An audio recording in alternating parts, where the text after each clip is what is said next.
Oi, alunos do segundo ano, tudo bem com vocês? Aqui é a Evelyn e eu sou estagiária na turma de vocês, na matéria de biologia. Eu vou estar dando continuidade à matéria de angiospermas e eu vou estar falando sobre frutos e sementes. Relembrando um pouco sobre a reprodução. Os grãos de pólen são produzidos nas anteras, que é a parte masculina, vai ser carregado de alguma forma aí para o estigma da parte feminina e vão ficar ali grudadinhos até o crescimento do tubo polínico pelo estilete, né? Eles vão descer pelo estilete e vão chegar até o óvulo e vão fecundar o óvulo. E aí que começa a parte dos frutos.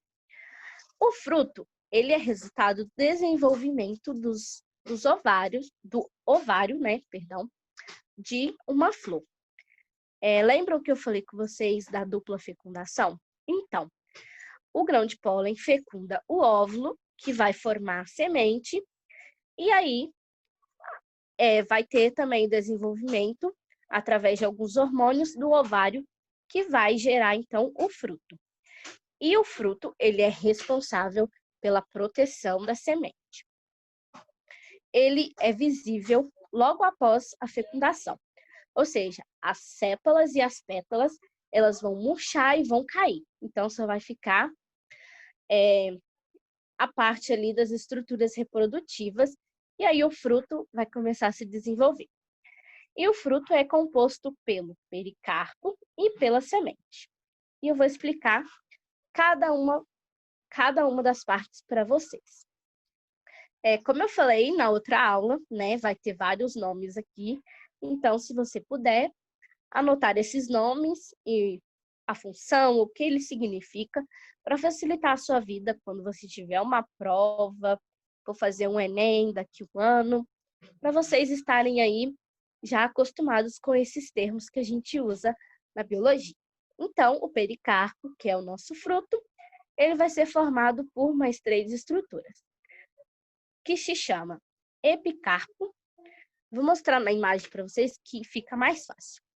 Aqui a gente tem o exemplo de um abacate, mas é em todas as frutas, tá, gente? O epicarpo é a nossa parte mais externa e é a casca do nosso fruto. E essa casca ela pode ter diversas texturas, espessuras, né? A do abacate ela é mais rugosa, porém ela é fina.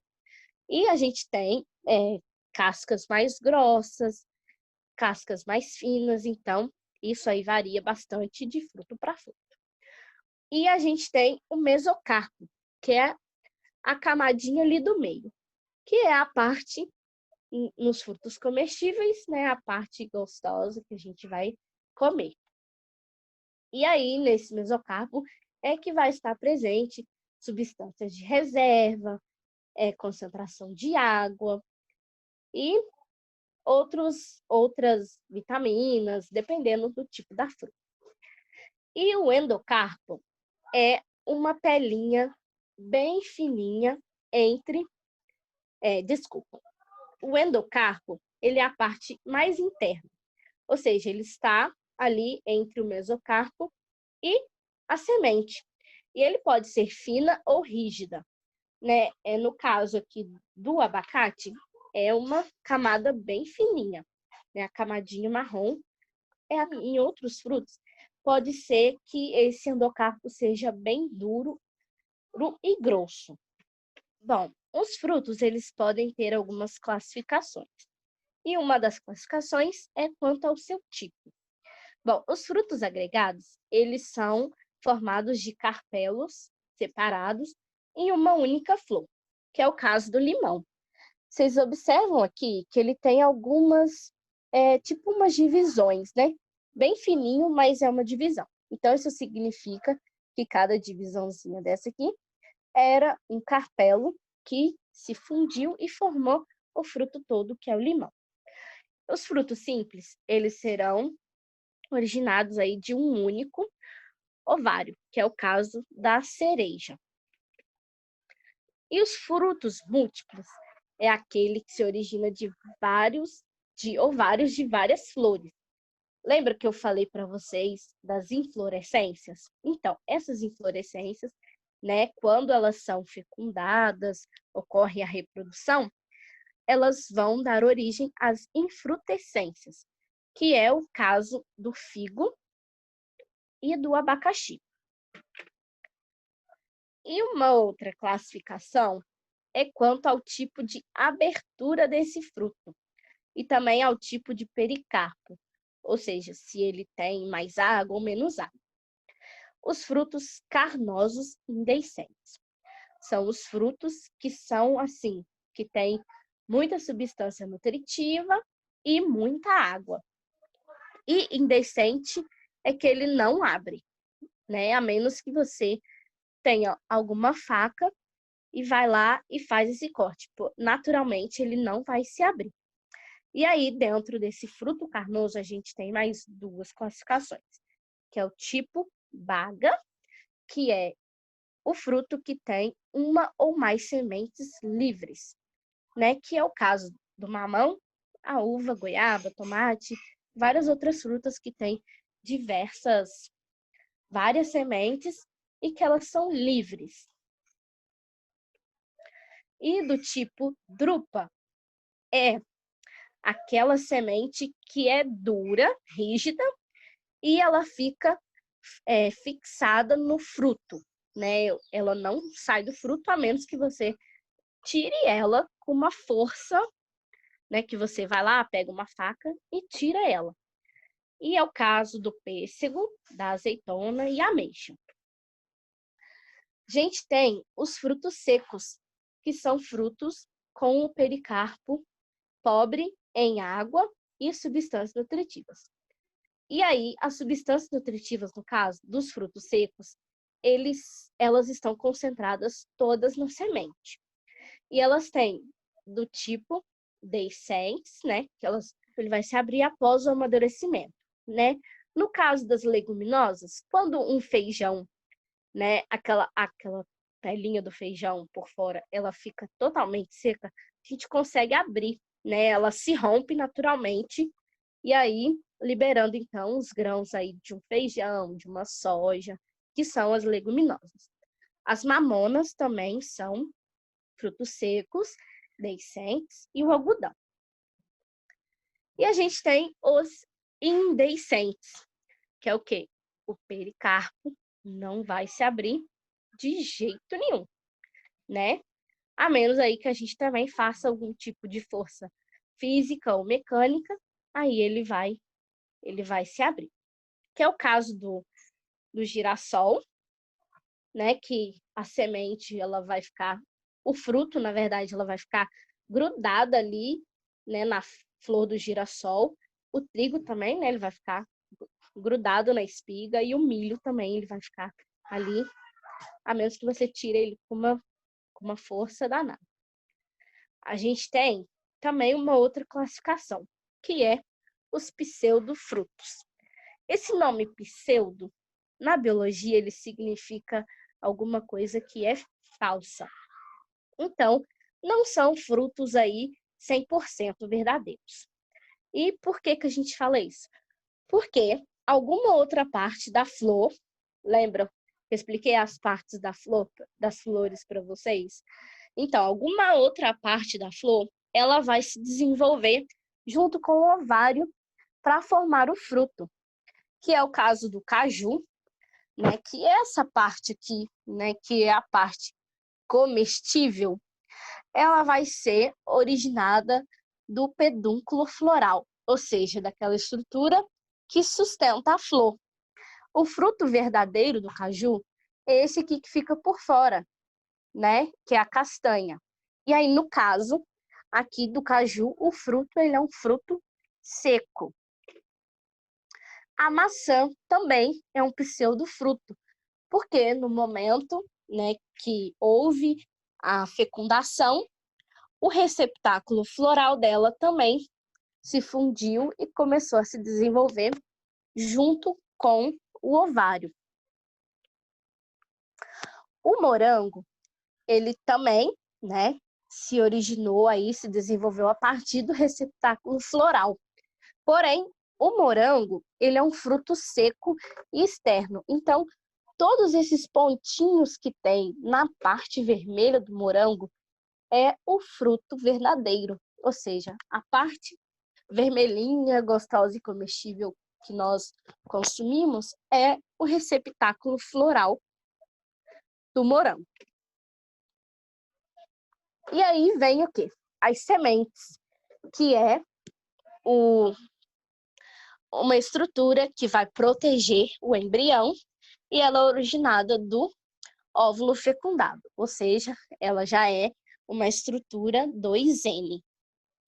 Uma semente madura, ela tem um tegumento, né? Vai proteger a semente, uma substância uma reserva de nutrição, que a gente fala endosperma, e o cotilédone. E esse cotilédone, ele é um dos critérios de classificação das angiospermas. Eu vou mostrar logo no próximo slide para vocês um quadro com as diferenças e as classificações. Vou falar brevemente, mas assim, não vou cobrar nada de vocês quanto a isso. Esse cotilédone, ele também é uma nutrição para o embrião a mais. E também vai ter o embrião aí esperando para ser dispersado e começar a sua germinação.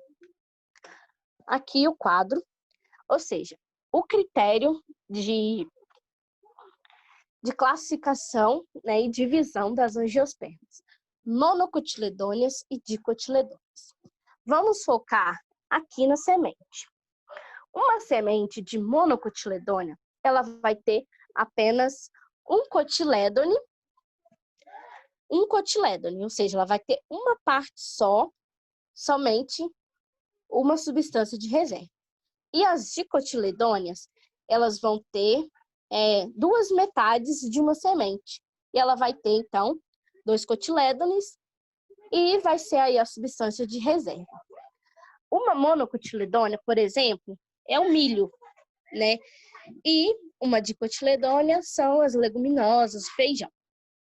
E essas outras características aqui vão estar presentes, então, nessas divisões. Então, tem diferença da raiz, caule, folha e até nas flores, né? A maneira com que elas se apresentam na planta. Então, esse é um dos critérios de divisão das angiospermas, sobre essa divisão. Mas esse quadro já é o suficiente para vocês saberem algumas diferenças. Só que o que eu quero que vocês, né, como na sala de sementes, eu falei especificamente das sementes para vocês. Aí, então, aqui a gente tem, ó, uma semente, uma parte de uma semente. Tegumento, o embrião e o cotilédone.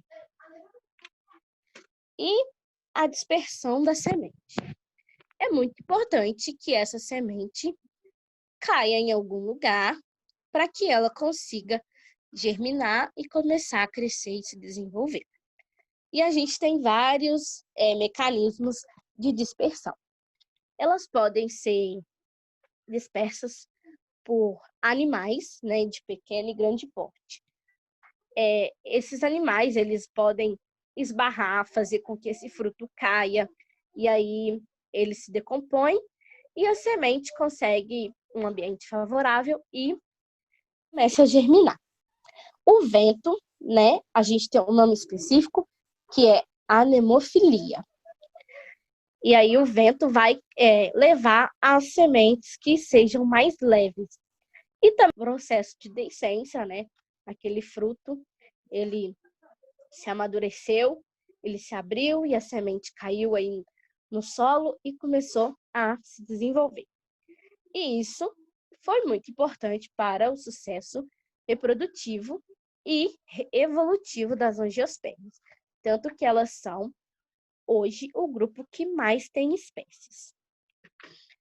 E agora, algumas curiosidades, né? 2 apenas, na verdade.